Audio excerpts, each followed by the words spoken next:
ကောင်းကြီးတို့ပြန်ပြီးတော့ရမရှိပါစံ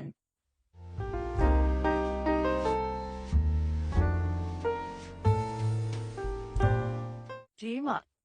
လူတစ်ထင်းမုတ်လေး400ဘူးတော့ဝယ်မစွမ်းနဲ့အေးတစ်ထင်းမှတောင်ပြီညီပါစကားပြောတာလေဒီမှာကောင်းင်းတော့900ဘူးမပြောနဲ့ညီတော့တစ်ရွှေလုံးတစ်ပြိုလုံးဝယ်နိုင်တယ်နားလေလားမလေးစကကြီးလေးပြောနေလိုက်တာဒီမှာတစ်ထင်းမှဒီခေတ်မှာလေကုမ္ပဏီပိုင်ရှင်အတူတယ်အတူတယ်ကားဟာစီပြီးတော့ဖိုးပိုင်900ဆောင်ပြီးကားအတူတယ်ဆိုအတူတယ်ဝတ်ထားတဲ့လူတွေမှာတပေါင်းကြီးညီပါစကားပြောတာဒီကနေ့နိုးနေကြတဲ့ဖတ်တဲ့အဲ့ဒါနေဒီတော့စတိရဟန်တော့ဖြစ်နေတယ်မလဲအဲ့ဒါကအိုင်ဒီလိုစီးပြီးတယ်မလဲမဟုတ်ဘူးလည်းတရားပေါ်နဲ့ဖက်တော့တာဒီပြောင်းနေလိုက်တာ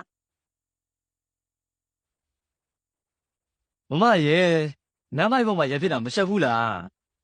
ဘာလို့ရှက်ရမှာသူတို့တထေးမကြီးတယောက်လုံးကတော့မရှက်တာငါဘာရှက်စရာလူလေမမရှက်မယ်ကျွန်တော်ရှက်တယ်ဗျတော့ရက်ကွက်ထမှာရမဖြစ်ပါနဲ့ဗျာရရှိတော့ဘာဖြစ်တယ်ဟမ်နေရှက်လို့ရှက်မှနေနေသိနိုင်မောင်လေး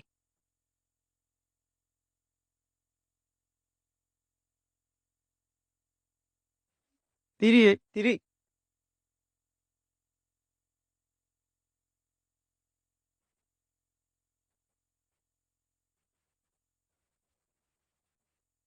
ိုဖက်စော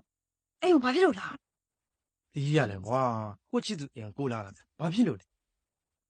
ဘာဖြစ်အောင်မလဲတီးရဒီမှာတယောက်တည်းနေရတာလေတော့ဒါပတ်ဝန်းကျင်မြင်ပါလို့ရှင်ဘယ်လိုလုပ်တင်တော်မှာလဲတီးရတမျိုးထင်တော်မှာပေါ့တီရီရတယ်ကွာဟိုကတီရီကိုနေတိုင်းတွေ့ကြည့်လို့ပါကွာတရက်မတွေ့ရမနေနိုင်လို့ပါ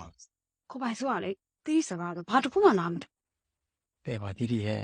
သိဆိုးမနေပါနဲ့တီရီမကြရင်ကိုမနာတော့ပါဘူးကိုတောင်းပါပါနော်ဟုတ်တိုင်တာမလဲတော်ညီမတွေပါလေနော်တော်ညီမတွေပါလေရောမုံတယ်အော်မောင်လေးနဲ့ညီမလေးအားပေးကြအောင်လေမုံဆုံးပါလေဟုတ်ပါလားဒင်းတိုက်ရဲ့အမှန်ပဲဟုတ်တယ်လေကျွန်တော်မောက်လို့ရတစ်ခေါက်ရောက်ဘူးလေကျွန်တော်လင်းတိုက်ရဲ့တငယ်ချင်းပိုင်ဆိုးပါမှာအော်အေးမမေ့ပြီအိုးမင်းကဒီလိုဘာလာလောက်တာဒါကျွန်တော်ချစ်သူတီရီတဲ့ဝဲဆို